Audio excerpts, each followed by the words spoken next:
The truth about Trump's mentor, Roy Cohn. So, Roy's grandfather, Joseph Marcus, founded the Bank of the United States in 1913. Now, when I saw this number here, 1913, that made my spidey senses tingle because this is the year that the Federal Reserve was created. And he created something called the Bank of the United States. Now, at the time, apparently, there was some controversy with the shareholders because they were like, oh, foreigners are going to think that somehow the United States government is involved in the Bank of the United States. Now, why anyone would think that is just beyond my comprehension. Why you would think that the Bank of the United States was somehow related to the government of the United States is just kind of, you know, you have to be a certain kind of stupid to think that. All right, now, in the 30s, this Bank of the United States, failed after a bank run that is considered the bank run that set off the Great Depression. Now, the reason why this 1913 date set off my spidey senses is because this is the year the Federal Reserve was created.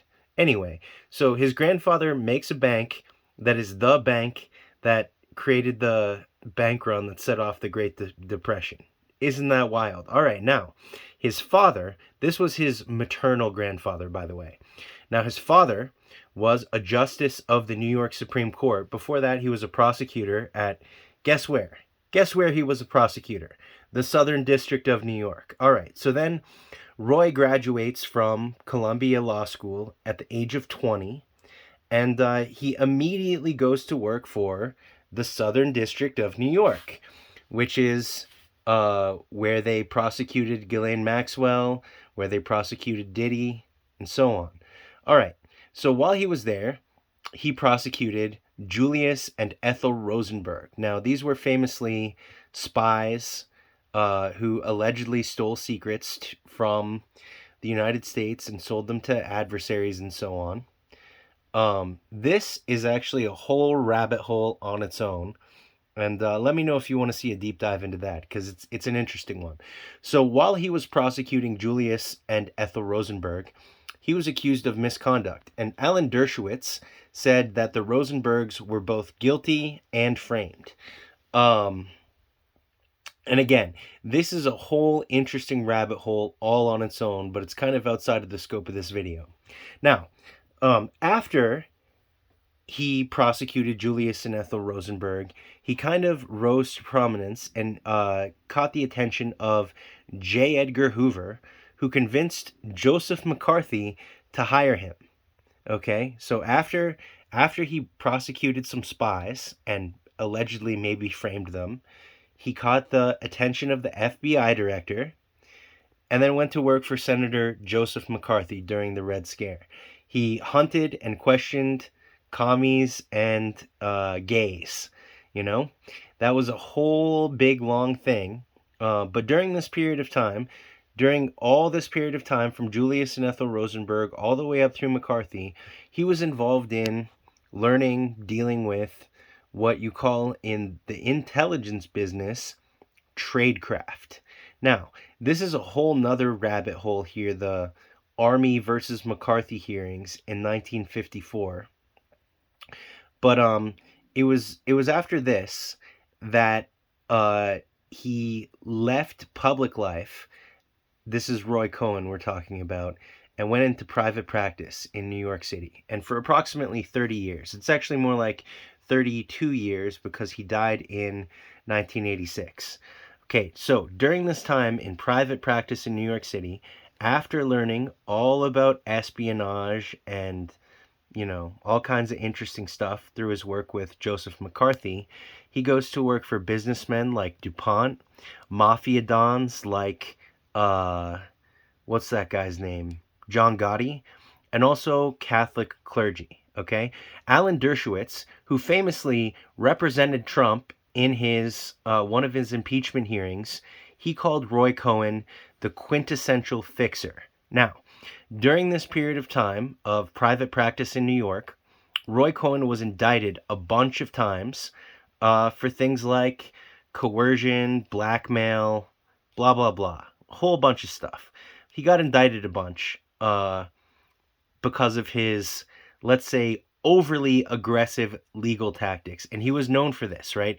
He was known for surveillance, for blackmail. He would record phone calls with people, and he famously believed that winning means having dirt on people. Winning means having dirt, all right? There's also some evidence. It's scant, right? So I'm not saying this is proven, but there's some scant evidence that he was involved in sex trafficking and specifically using minors to entrap powerful people, especially politicians. Now, where have we heard this before? Where have we heard this before? What a wild idea. Whoever could come up with such a thing. All right, now, in 1974, I think, he represents Donald's father, Fred, and the Trump organization against the Department of Justice. The Department of Justice had brought a suit against the Trump organization under the Fair Housing Act. Now, under Roy Cohn's direction, and he was leading the legal proceedings, right? The Trumps aggressively counterattacked the DOJ, they countersue and so on, and ultimately what happened was that they settled with no admission of guilt. Now, Cohen was a constant presence in Trump's rise ever since then. He started going out on his own, and like Trump did in the late 70s or early 80s. And he provided Trump with connections, leverage, what you might euphemistically call deal grease, as well as access to tabloid and elite networks, okay? Allegedly, this is according to a quote that I found from Vanity Fair, he allegedly called Cohen 15 to 20 times a day. Now, I don't even know anyone, I don't know, the most mama's boy I know in the entire world doesn't call his mom 15 to 20 times a day.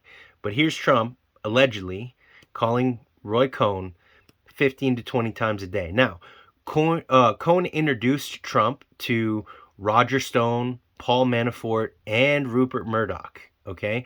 He also advised Trump extensively on personal matters, including his prenuptial agreements. Now, let's just stop here for just a minute and talk about all of this. So this guy Cohen was involved in intelligence as early as the 1950s, right? Prosecuting spies and so on. He would have had to, and then also the McCarthy Red Scare stuff, right? He would have had to learn all kinds of stuff about intelligence tradecraft. Now, I'm not saying that he's an intelligence agent or asset. What I am saying, though, is that his tactics are very much related to intelligence tradecraft. Same playbook, exact same playbook as this stuff right here. Whether or not he actually officially was is another story. Now, he died of AIDS in 1986, and just 5 months before that, he tried to blackmail a client into leaving him their fortune. So the client was dying, and he basically tried to blackmail the client to leave him the fortune. And he got disbarred for that. And then he died of AIDS because, well, a huge part of his blackmail operations were related to getting blackmail on politicians and so on. If we go all the way back to over here, where he was hunting commies and these people, right? He was hunting the gays.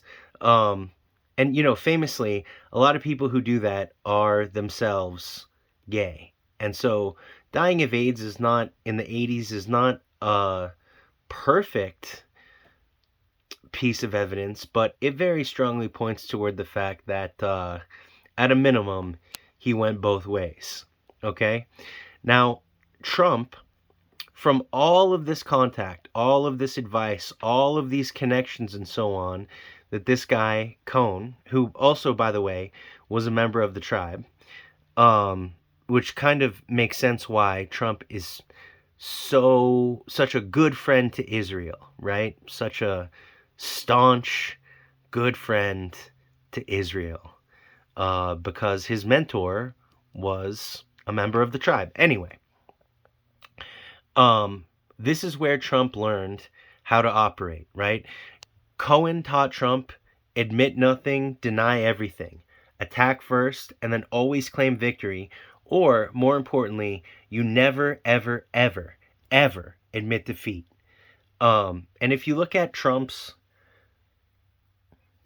the way that he's operated throughout his career, right, it's very obvious that he admits nothing, denies everything, always attacks first, and is very quick to claim victory all the time. This is the greatest economy there's ever been. People are saying that they've never seen anything like it. We're making America great again. We just can't stop winning. Uh, he's always doing this. And he learned it from his buddy Roy Cohn. And I just want to stop here for 1 second and say how interesting it is that all of these connections here, right? From Roy's grandfather founding the Bank of the United States, and that being the bank that kicks off the Great Depression, his father being on the New York Supreme Court, working at SDNY. Um, all of these connections are just absolutely wild. But this is the guy who taught Trump his playbook on how he operates politically and how he manages his public image. And so I think he's absolutely worth studying. There's a lot more that could be said about him. Let me know in the comments if you want to see that. Meanwhile, like, subscribe if you liked it. Hit the other button if you don't. And we'll see you soon.